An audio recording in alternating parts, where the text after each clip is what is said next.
Hey, what up, people? I just watched a video, and the beginning of the video, the person said, "It is Joey here." Like they said their name. Her name was like Mariko or something. It is Mariko.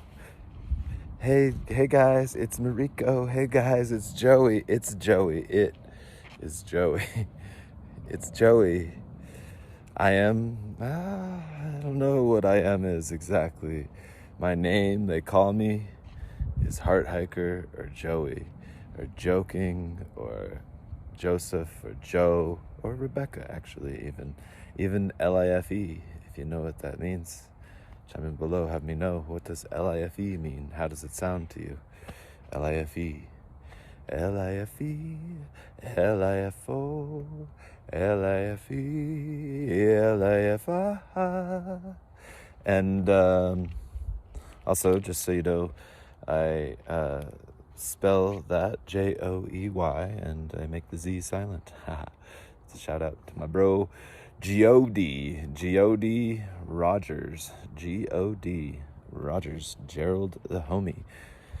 The god of the playa person, friend, man. Anyway, another thing this person said, Morocco, that's her name anyway, she said something about how she wanted to go for a quick walk. She wanted to give her the space to go for quick walks. Quick is like quick. Short is what she meant. Anyway, distinctly, I know what she meant. And it's kind of cool to notice myself say something that isn't quite precise, be all right with that. And when I can actually on the spot correct myself, make fun of myself.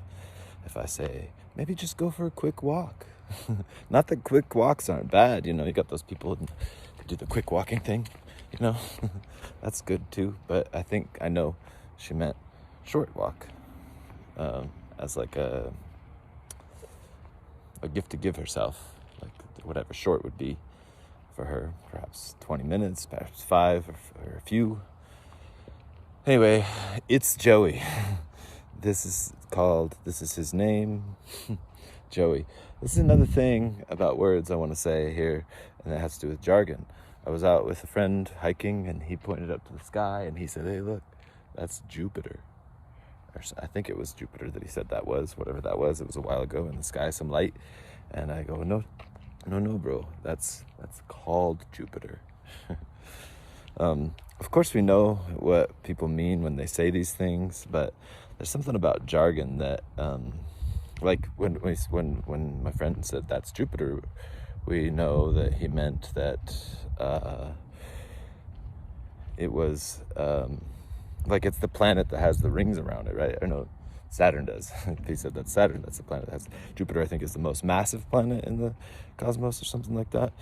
Or maybe what some things we know about it supposedly is that if it didn't exist exactly where it exists, then our planet would be pummeled by a lot more space debris because it's so massive. Its orbit gathers much more of the flying comets and rocks out there in space or something like that. So anyway, we know that's what we mean when we say Jupiter, but that isn't Jupiter. That's called Jupiter. This isn't Joey. He's called Joey, and he's called all these other names too. Anyways, I thought it was funny. It's Joey. She said, hey guys, it's Mariko, she said. And I was like, no, not exactly. It is Joey is it. But what I am is, I don't know exactly.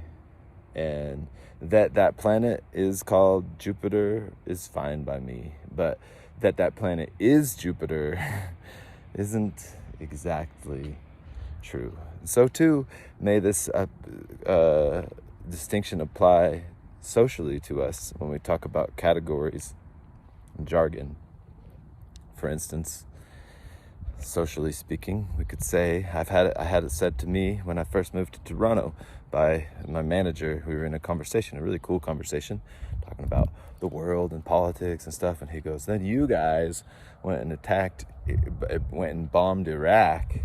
And because he said that because I'm American. I come from America. And I was like, hold on, me guys have never been to Iraq and never bombed a place, actually. Been to a lot of places, done a lot of things. Been close to Iraq, actually. I traveled through Syria for a little bit, actually. But never went to Iraq and never bombed a place, actually. So categorically speaking, this is where Jargon starts, in a social way, having a problem with us saying something like, even like, America does a thing. America doesn't do a thing. Like, I understand what it means, but specifically it's pretty bad when it comes to our identity,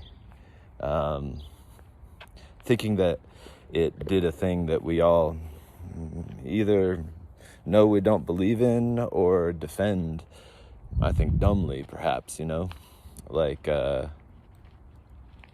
bombing Iraq or something like that, or that Russia does a thing or something like that isn't quite true. There are young men who do, and those young men, I think, should be seen as, they did what they felt they should. Their family told them they should. It was a difficult thing for them to choose to do, probably, and they did something that in some way was heroic, but also villainous, and they should be seen compassionately as victims of society too. I can be totally anti-war but pro-veterans, because I know these are just young men, that are trying the best they can.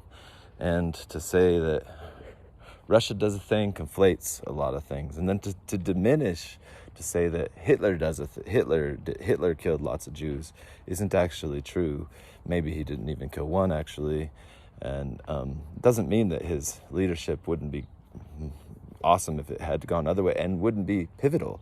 Of course, we wish the leaders would pivot wonderfully, and they have such leverage. This would make a major difference, but giving them that much responsibility, I think creates, and have me know if you disagree, for sure. Or I think I could explain it if you disagree. I'd understand probably why your question was there. What the freak you saying, bro, Joe? That's not true, blah, blah, blah. And I'd be like, oh, that's a good question, actually. But anyways, I think, like, when we say that, Russia does a thing, Russia, for instance, invaded Ukraine or something like that, I think I understand. Well, I definitely know I understand what that means, and it does mean something, but it sociologically conflates. Anthropologically, we could see that we know what that will do is make people feel ashamed and or defend their own dumbness in some way. And then, so I've said that before, and I've had friends be like, well, then I'm not saying that, I'm saying Putin did it. And it's like, Putin didn't do it either, actually. Putin literally maybe has never been to Ukraine. I don't know, he probably has, but so if we scapegoat leaders, then we will keep having our young men be our hero victim villains, and this is not a thing that is wanted. So what is wanted? What would we truly will for in these situations is a good question, and having compassion and care and distinction for those who are these heroic, villainous victims, and being honest with that. There's a rule that I think would be good for us all to apply. I call it rule number 1, a meme worth spreading, something our parents teach to us in the future. And this rule replaces what we were commonly taught, which was that it's honor. You shouldn't kill people, right? We're kind of taught that as kids. You shouldn't kill people. But it's okay to kill someone if the person telling you to has a certain flag on their shoulder or a certain book in their hand. Depends on the culture that you come from. In fact, it's not only okay, it's great. I've had close friends of mine who went and did such things.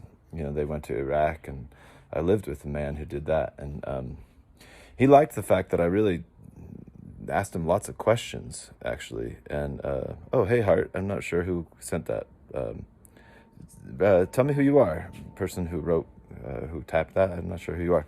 But I dug into my friend a little bit, like with care, compassion, and curiosity. Asked him lots of things about what he really thought.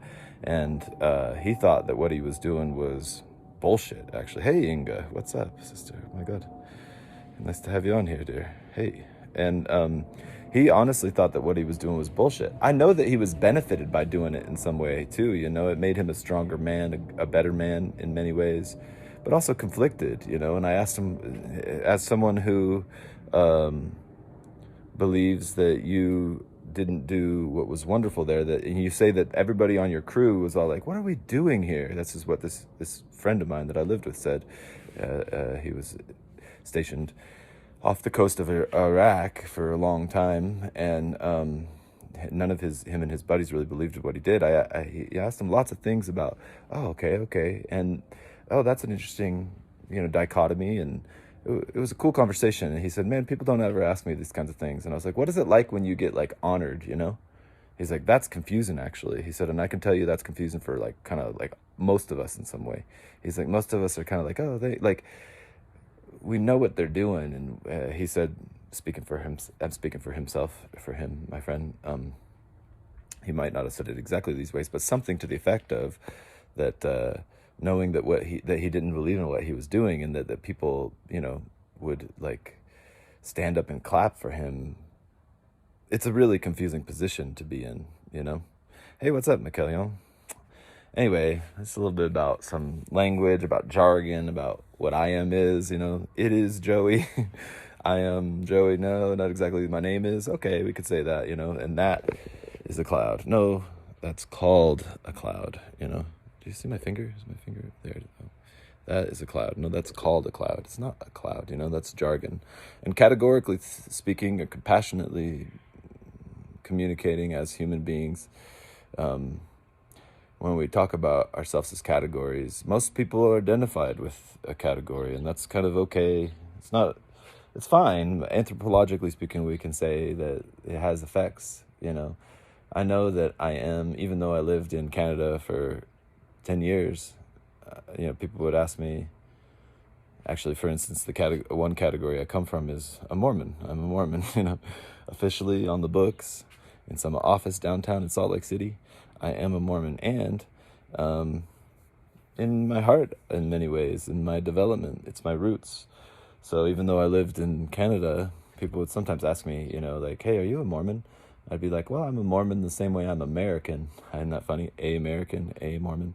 I thought it was kind of funny and cute, but I come from there, I kind of can't help it. So being identified with such things, like even sometimes when, like I got my issues with the Mormon culture I come from, for sure.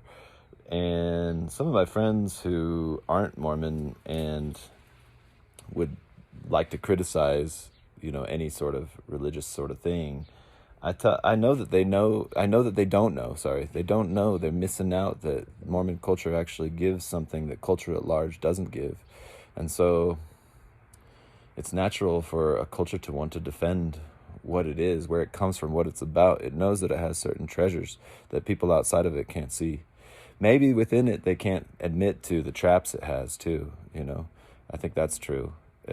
Or the traps don't catch they don't like the traps within a certain culture or within a certain ideology, or look at this in even this, the culture cultivate, right? The root of those words are all the same. The reason is because what cultures and cults do is they cultivate an individual in comparison with his social setting. So this is what we are as humans. We're like mythological creatures. We live in the messages we give and receive. We can't help it. Listen to me talk about us now. And we also can't help but lie, In fact, this is me not lying. I'm a liar. Here I am not lying. I'm a liar. That's me not lying. Meaning I exaggerate, I diminish, I hide, I pretend, I say stuff that I don't mean sometimes. Sometimes I'll sit mid-sentence. I'll be like, you know what I just said? I was like, that's bullshit. I don't agree with what I just said. I just realized I was caught in a script. And we got our reasons. We can't help but have our reasons, and our reasons make sense to us based on our biased position, being perspectival, being an individual. It's the nature of nature. Even in biology, nature genetically, evolutionarily will keep whatever lies, keep a creature within it alive. Meaning that if a creature can make itself look bigger for some reason, it'll probably survive. Even though maybe it didn't actually work out, it didn't actually develop more muscles or something like this, it just made it look like it did. In biology, that creature will be more likely to survive, so that lie will be passed on, like camouflage, right? This is the nature of nature, even in the biological world, the genetic evolution world. But we human creatures live in mimetic evolution. More fastly. That's dumb speaking right there or something, but the mimetic evolution is certainly much faster than genetic evolution, and we accumulate our exaggerations, our diminishments, our hidings and pretendings, and the ones that help us in some way get what we want in the immediacy, at least, as an individual and or a group of people, will be kept for a while, and maybe they'll lose their advantage actually, but the habit of them will stay. So this is where we need to admit, we should be able to say what we know we think, what we know we believe, and what seems to be true for us. We should be able to call it as we see it, and despite whatever social forces may have us fear that we shouldn't. But we should include. We could include. Let's do it. Let's try to include that we know we don't know, actually, and that we know we actually do know that we actually do exaggerate. Listen to me exaggerate how much we exaggerate. I am the most exaggerator. I exaggerate way more than you. And that's called doing the transcend dance. And in the trance, with the dance, dancing with the dilemma of our own knowing we are stuck in a game of manipulation, we become less of that, actually. Again, that's called the transcend dance. We're doing the transcend dance with the dilemma of being in a world of much manipulation, actually. So much. Also, though, I'm just hearing the chirps of those birds and saying to myself, shut up. We can choose to step into and out of the world. We can stick our faces in it. Come on. Or we can get way back out of it. And we can go maybe to the kingdom within. I was just writing about this AM here this morning. Morning. Waking. Isn't that funny? Awake. Words, man. The words, they're so funny. Awake is a what? It's a thing that goes off a boat. It's also a funeral. And mourning is what we do when we're sad, Happy good morning. Happy rising. This is a nice one. I know sorrow can be sweet, so longing too is maybe perhaps a wonderful thing. I've listened to some interesting podcasts about this. But anyways, I was writing about this morning, this ability to take the world off, to step within to the kingdom, within to the great rays, and take the world of choice, story, up, down, in, out, off. And one way that the Course in Miracles has us do this is it's a lesson, I don't know what, I think 191 maybe, I'm not sure. But it has us, it says that we're supposed to, in this meditation, I think it was for 10 minutes, 3 times a day, to imagine a way that the world appears, any way that the world appears. And I remember I was doing this when I was actually living under a bridge with my friend, a homeless friend of mine, interesting, lovely fellow. And it was cold, and it was uncomfortable in some ways, admittedly, for sure, for the character of me. That was the way it was. But the Course in Miracles tells us to, in this meditation from, I think it's lesson 191 for some reason, but I don't know, that might not be true. It says to imagine a way that the world appears. And I imagined that there was a girl holding a tray here, and I was looking down from, behind, and she was holding a tray, and we were in Olive Garden, the restaurant, there's an Italian restaurant chain called Olive Garden in the United States. And I saw all the people that were eating in this scene, and these people were having a good time, and these people were pissed at each other, and those people are eating gluten and they feel like they shouldn't, and that cheese comes from a cow, and they had to take the enzyme from the stomach of the baby cow to make the cheese. That's actually the dynamic of how people make cheese, by the way, because the enzyme starts to metabolize the milk into what should become baby cow, actually. Just to be blunt, that's how it works. Apparently there's some other way, but it's very rare that you can find some seed of a flower that'll work too. But anyway, I think, what do they call that stuff from the enzyme? Renin or something like that. But anyways, and there's meat on that plate, and that meat was created from a cow that gave its life for these people to enjoy. And those people are worried about, are they gonna have a sexual encounter tonight? And this waitress can't wait to get off work, and that waiter just got a good tip, and there's those little mints that I like. Joey likes those little Olive Garden mints that they serve at Olive Garden, and there's the unlimited salad that Joey likes. Joey likes the unlimited soup and salad at Olive Garden. Hadn't been there in a long time, but I know he likes that. And so it says imagine a way that the world appears, and put all the things that go along with it. Those are some things that go along with it. The carpet's made out of synthetic nylon whatever, and the walls look like they're old Italian thing, but they're actually just decorated to be old Italian thing. They're really like purposely made to look old, and which is all these funny dynamics, and make it one thing, it says, and then put it in a ball of itself, and go underneath it, go prior to it, go through it. And as you do so, the cue is to see that underneath it there is a door of light. And that as you approach it in your mind, there's some other words that are wonderful that go along with it. Maybe I'll try to find it and write what that is. But as it says, see this door of light, and as you approach it, know that that is where you belong. And before you get kind of sucked into where you're from and where you're going and what you're about and what you're really for, extending forever, the bright light of insight, unstoppably. Right before you do, pause and think to yourself and know, oh my God, I'm about to go to where I really belong, and have that feeling pull you in. So anyway, when I do something like that, there's other ways the Course in Miracles has us take the world of questions, of dilemmas, of story, of time, of stuff. And dilemma, I said dilemmas already, but off and step into the kingdom within, and that when I am there, I enjoy it. Actually, is true for me, certainly, unquestionably, actually, and yet, and I also, I could have fun with the character and know I believe I am. It is Joey. If you watch back earlier, it is Joey.